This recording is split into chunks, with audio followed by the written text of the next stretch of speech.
ربنا تقبل منا وعافنا واعف عنا وعلى طاعتك وشكرك أعنا ربنا تقبل منا وعافنا واعف عنا وعلى طاعتك وشكرك أعنا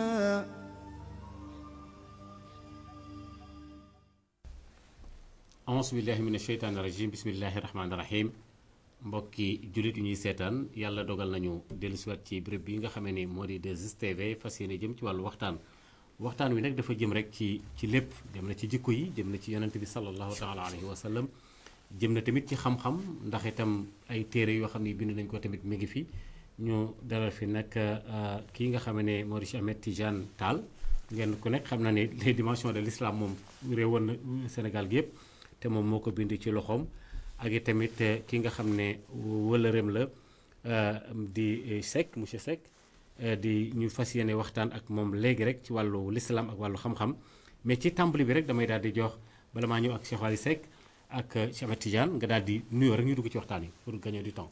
bismillahi rahmaani rahim la hawla wala quwwata illa billah allahumma salli ala sayyidina muhammad wa ala alihi wa sallam assalaamu aleykum wa rahmatullahi taala wa barakatuh.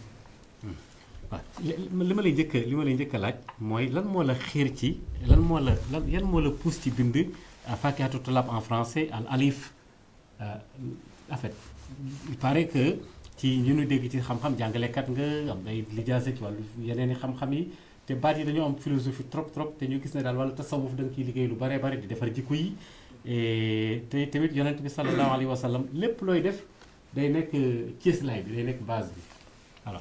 alhamdulilah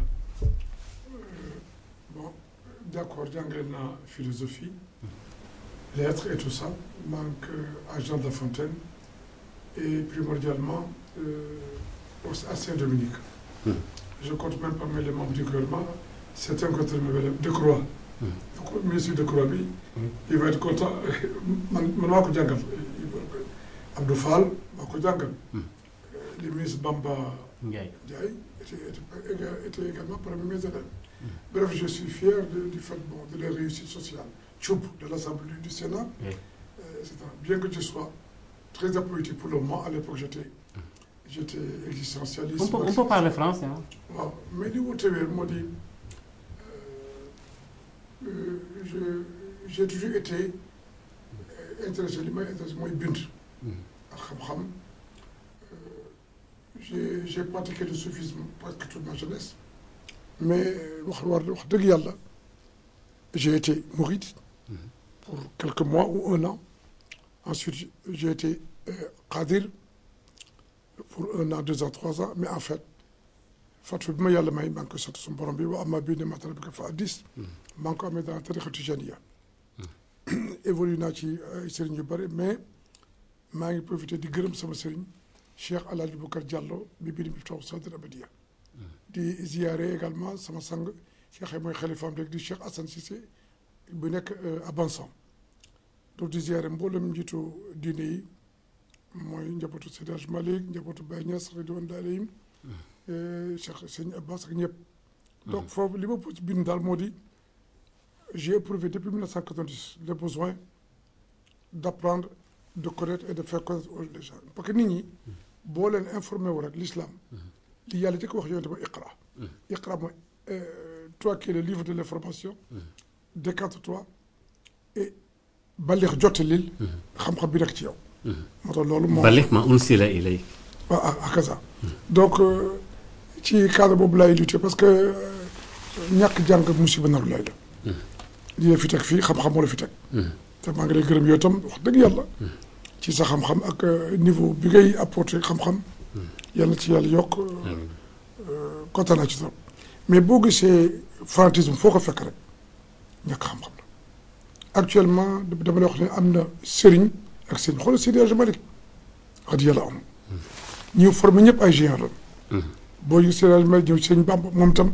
radiyallahu anhu ñi formé ñëpp ay géant la ay ponkol la Baye Niass kazalik donc sëriñ du jëriñ dara lu muy jàngale teg sa tànk ci charia ak sunna taalibe ak sëriñ du dara lu muy ñaari góor yu ànd jëm ci yàlla bu paasee loolu rek ne sëriñ sëpp lay wax nag bàyyiwuma ci kenn bàyyiwuma sama bopp ndaxte xalifa la tariqa Tijaan kii toog xalifa la ci waaye taalibe du jaam taalibe du moom meelu kenn taalibe du jaam taalibe ak sëñ ñu dur war a ànd ci charia ak sunna bu génnee cadre googu rek dugg ci cadre politique rek dootu kii ndigal bu nu mënti am na nekk ci cadre alquran ak sunna yonent bi taalibe bi du jaam sëriñ bi du buur sëñ Abbas nee na wilaaya sëriñ du nguur sori na ko taalibe sëriñ dafa war a won taalibe am yoon mais bu fekkee yow sëriñ nga bu sa taalibe feebar du la gis bu nu ko reyee du la gis bu nu ko toroxee du la gis bu ko tëjee kaso du la gis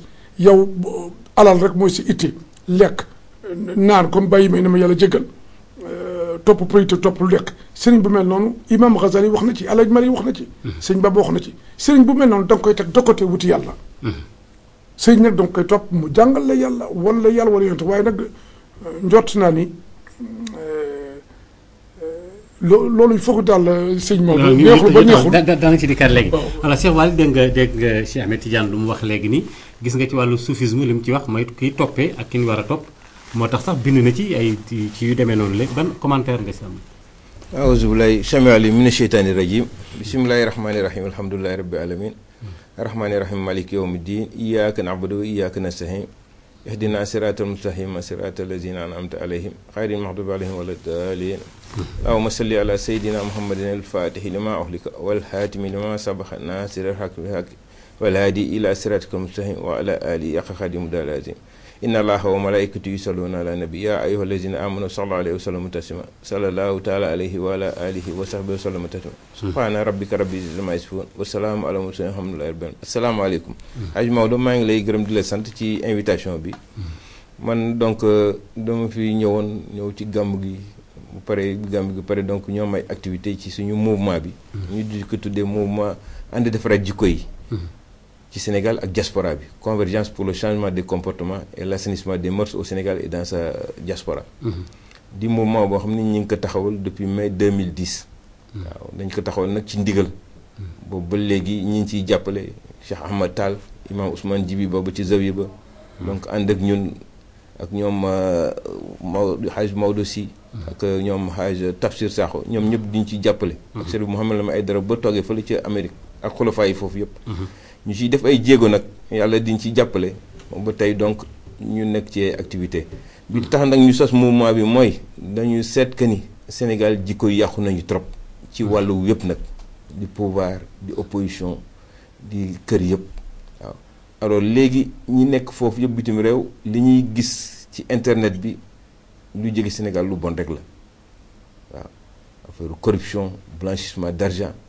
rey nit daggat xale yi amatuñu orma ci mag ñi ñu ngi saaga xalifa ñu ngi saaga imam xamatuñu seen moroomu baay yooyu xale yi dañ leen war a yar ci yaru diine siratal mustaqim wan leen lan mooy jikko bu rafet ñu jikko yonent bi wala mag ñi nga xam ni liggéey nañ fi ba nga xam ni liñ fi bàyyi woon lu baax la ni ñaa ngi ciy roy ba tey fépp fu dëkk bi tàngay ñu ngi leen di tudd waaw ñu mel ni sëñ Abdou radiyallahu taala anhu Seydi Hadj Malick sëñ Abdou tey fu dëkk bi tàngee ñu xalaat ci wax yu rafet yi mu doon wax daan wax que ni bu ngeen gisee kuy def lu bon wala di wax lu bon dee leen def lu baax di wax lu baax mu nekk suñuy référence ñuy xool ci loolu bëgg nag ñëpp roy ci jikko Yonent bi sallallahu alayhi wa sallam muy ci nguur gi ba nga xam ni ku ñuy tànn sax di ko tabbu muy ministre wala beneen station ñu seet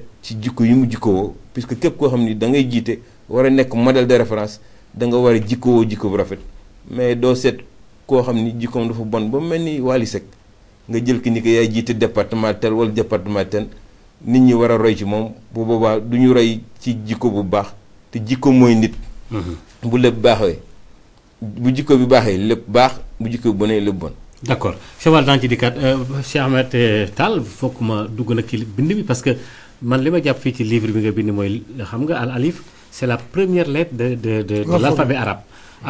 Alors vous écrivez herméneutique des subtilités alifiques dans l'océan des véridicités compassionnelles. C'est trop philosophique sur l'ensemble des primordialités et des postériorités. C'est terrible.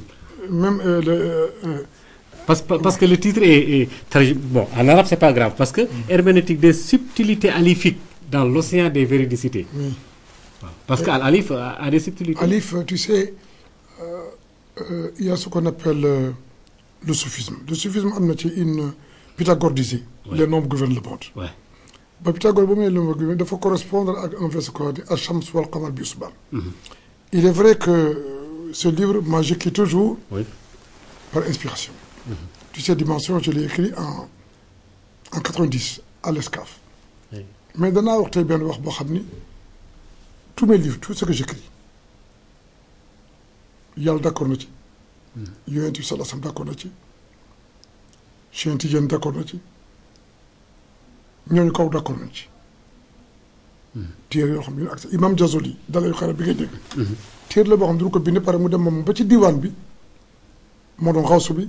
ñu accepté ko téere bu ñu accepté wul ci kaw nag du am succès fii mënul nekk. boo gisee sama livre ça fait beaucoup de kii si en 90 je n'avais pas écrit Dimension quel serait aujourd'hui l'état spirituel du Sénégal bu njëkk alaj may liggéey na Sey Abdou liggéey na mag ñi liggéey Baye Niass liggéey na dem leen mooy jàngale mais les dimensions de l'islam avaient soulevé beaucoup de tollé, hein, parce qu'il Oui. y avait eu des commentaires assez néfastes. parce que les commentaires néfastes c'est dû à quoi il y a des obscurantistes dans ce livre-là j'ai mis en Fatihatou Toulab. Fatiha Kitab plutôt Kitab Kitab. Ce livre, Fatihatou Kitab, pardon, oui. c'est sur la Fatiha du Kitab que j'ai écrit ce livre. Voilà. J'ai écrit deux livres qui sont sortis il y a à peine une semaine ou deux. Moi, c'est sur la Fatiha. Bon, c'est en vente au 80, etc. Et ce livre-là, d'accord, c'est l'Alif. L'Alif, c'est la première lettre de l'alphabet arabe. Ouais. Mais par rapport à l'Alif, j'ai fait l'herméneutique de beaucoup de sourates et j'ai mis en exergue, j'ai enseigné le soufisme, surtout la Tijaniya à la fin du livre, mais j'ai mis en relief la personnalité de Cheikh Sidi Ahmed Chérif, D'abord. et celle du prophète sallallahu alayhi wa sallam. Cheikh Maodo, dans ce livre, et puis il y a un compendium de zikr, parce qu'Allah bizikr la itat manul. Khoulo. Donc le zikr rassénère, calibre et équilibre les sens. Ce qui se passe actuellement, je te donne un simple exemple, ce livre est bien sorti à point. M'ont dit, celui qui ne fait pas le zikr est atrophié. L'atrophie, c'est quoi? C'est-à-dire qu'il y a trois éléments chez l'individu qui sont extrêmement importants. M'ont dit l'intellect, Oui. le cœur et l'esprit, le ruh. C'est vrai. Vous faites que Est-ce que ces trois-là, il y a ce qu'on appelle une symbiose ou bien il y a- une symbiose extraordinaire. Ah bon? Ah oui, c'est une dialectique. C'est-à-dire que l'intellect ou l'albab, si l'individu jàngul charia sunna amul diine du dara. Le cœur, c'est le prophète, le cœur appartient au prophète sallallahu alayhi wa sallam. Il faut aimer le prophète. Mais aimer le prophète, c'est à la fois une foi et un comportement. Ensuite, au niveau de l'esprit, il faudrait, comme je dis, l'intellect se nourrit par la connaissance intellectualiste et intellectuelle. Le cœur se nourrit par l'amour mohammedien sallallahu alayhi wa sallam. Et l'esprit se nourrit par le zikr. Par exemple, Allah bi zikrillah tatma'inal khulub. hakaza moo tax nag léegi boo seetee la tariq les turuq qui sont les confréries le zikr les turuq ci ñetti élément la basé wu istighfar la salat al nabi ak ou bien le tahlil et cetera astaghfirullah ou bien la salat sur le prophète. Ce que j'ai remarqué moo di dans ce livre, c'est un livre très très riche. À l'instar d'Amadou Ampateba, je suis l'un des spécialistes, modestie à part, des nombres. Mais man, je dis, c'est par la grâce de Cheikh Ahmed Chérif. Regardons les confréries actuellement. Les confréries ont été démodées, mythifiées, mystifiées, maquillées, Absolument. dans des us et coutumes contraires à la charia de l'islam. Je vous dis, actuellement, qui est guide religieux qui ne l'est pas. Comment on peut le savoir alors? On peut le savoir par le comportement et par l'enseignement. Guide religieux, nous, tu t'acoquines avec les hommes politiques. C'est ce qu'on appelle Cheikh al-Mourabi ou quoi? Oui, Cheikh Mourabi, Cheikh Mouraki, Cheikh Mourabi, Amna. C'est Abdelaziz Sy en était un. Mohamed Aladji Bouka Diallo en était un. Je ne dis pas que j'en suis un. Mais fait qu'Amoul Fatul Akbar, l'illumination, nous l'avons dit que tu es Cheikh Mourabi.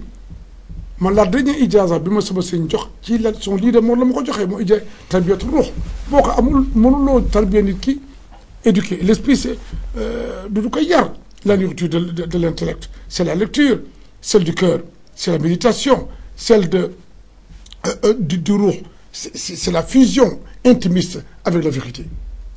Parce que j'ai toujours dit que Dieu, toi qui n'es pas moi, jamais je n'ai été sans toi. Il faut pour ne pas te couper, que la situation actuellement au Sénégal. Voilà. Comment vous commentez ça? Est-ce qu'il y a le rôle des soufis qui doivent... Dara mo di li nga xam ni wax naa ko depuis quelques années. Yàlla moo changé carte bi. Tous mes disciples savent que je l'ai prédit waxoon naa leen ko. Depuis 1 an, 2 ans, may leen la carte de l'histoire a changé. Même la carte maraboutique a changé. Dootul dem yu mu daan demee. C'est-à-dire que léegi mooy lan il y a eu une révolution culturelle en Chine et pas ça. Il y a également une révolution yàlla kulla yawmin huwa fi sha'nin. Bu fekkee ni li fi mag ji bàyyi ñi leen doon doxalu loolu di ko baax li ma la wax. parce que wilaya kenn du ko doon man wuyu la sama doom ne ko wuyu du noonu. gis nga këru diine yi. ku ci doxalu li mag ñi doon doxal moo xam jàngale ak yar nit ñi ci wàllu yàlla mel na sëñ Abdou Aziz Sy wala mel na Baye Niass dama lay wax lu leer. wala mel na sëñ Babacar Sy ku ci deful loolu nit ñi duñ li fi naan ñukk wuti yàlla parce que en fait iyyaaka na'budu wa iyyaaka nasta'iin c'est un rapport direct entre toi et Dieu. ci cadre loolu moo di sëriñ bi na yem ca palaasam taalibe yi duñu ay jaam kenn moomu leen yàlla moo leen moom na leer waaye man maa ci sëriñ su ma ñëwee rek woote nga ci yàlla nga ñëw toog ci suuf su ma la ñaanee jabar soo ma ñaanee jabar ma bañ daf ma la noobe su dara man am naa droit takk sa doom am naa droit def lépp ndigal tout c'est très bien mais ndigal au nom de quoi ndigal ci cadre charia ak sunna sëñ Baba fii la nekkoon ñi mu yar ñëpp daf la yóbbu ci yàlla. sëñ Touba. ay la sëñ ponkal la. sëñ Bamba gàcce gàll ba sëñ Abdou Had noonu xoolal sëñ Fallu ñooñu baax la sëñ Moutala Mbacké dafa jàngale ubbi ay école def ay réalisation. ñi fi nekk ñu baax la ñu mais li may wax moo di sëriñ bu nekk moo këru diine yëpp laay waxal nag nanu yem ci seen place lan jàngale yeete léegi nag situation bi ñu ko gisee léegi li xew fii xale yi génn takk sëriñ bu waxati dootul sax déglu lu xew. am na lu xew. c'est parce que bu fekkee sëriñ nga sëñ Abdou ba ñu wax ñëpp ko daan déglu. léegi pourquoi bu ko sëriñ bu wax kenn da déglu ñu yooxu la c'est parce que da nga wàcc sa ànd du ñëpp nag du ma accuser kenn mais li wóor te wér lii ma gis zawi sérieusement lii ñu def man xadi lii defu na ko rek alaj may ñu ngi ko def à la communauté musulmane à l'islam. tous les musulmans. waaw parce que léegi li ma gis man taal maa wax ni ñii ay mercenaires ñu du amul benn bu ñu attaqué policier yi deful policier Sénégal yi deful loolu jóge benn policier Sénégal di tiré ci biir zawi sérieusement Mali ñii ma gis ñu jël ay candidats di leen tiré ci mbedd yi di leen toroxal je te dis que am nañu infiltration ou bien des mercenaires ou bien des individus yoo xam ne duñ leen drogué duñ nekk. mais attends non mais ça peut être la police hein, parce que c'est des Sénégalais ils parlent wolof et tout ça ils comprennent et. man bu dee ay Sénégalais itam ñu bon lanu ñu tekkiwul dara. ku ci fekk zawi sérieusement di téere man sama doom dama noonu tàgg bi ma nga seetewoo te deful dara dafay génnoon ci guddi gi dem di jënd reer ñu sànni ko benn clé mais nit ñi du ay mbaam. est-ce que c'est ce que le Coran dit wattaqu fitna la tusibanna lazina salamu minkum xaassa. waaw dëgg la na ngeen moytu.